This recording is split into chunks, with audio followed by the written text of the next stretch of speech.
Ready, start. Prime Minister could not have been more dismissive of the threat to ask its member to resign from the National Coma Assembly than when he spoke in the House on Monday.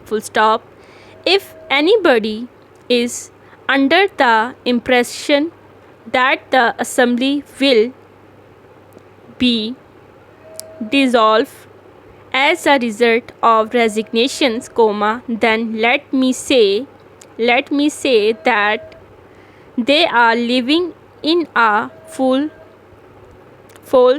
paradise, on current reckoning.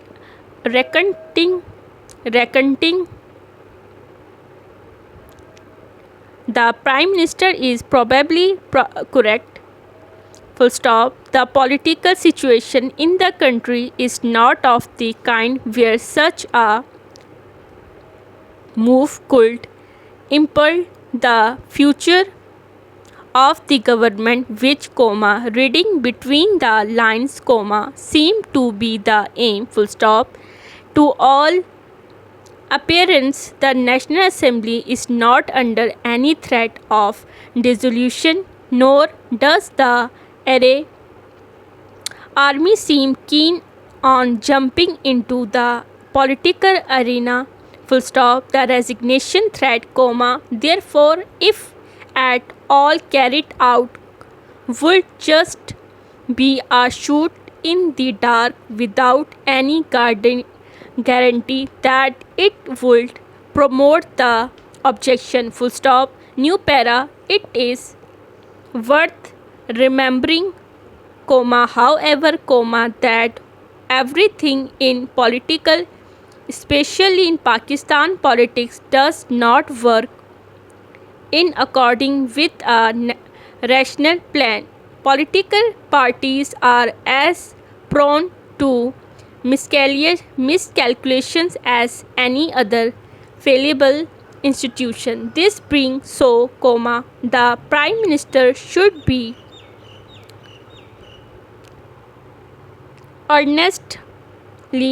honestly hoping that is wise enough not to carry out its threat, because if it does, certain consequences are bound to follow. Even if nothing else happen. The credibility of the National Assembly, by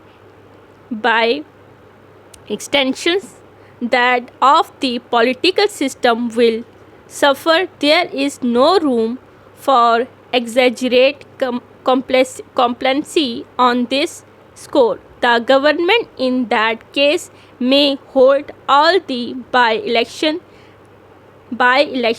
that it want to fill. Being in the business of politics, the Prime Minister has every right to put the best face on things and to call the opposition bluff if he think he can do so. But if he seriously think that the resignation of member National Assembly from the National Assembly would not have the slightest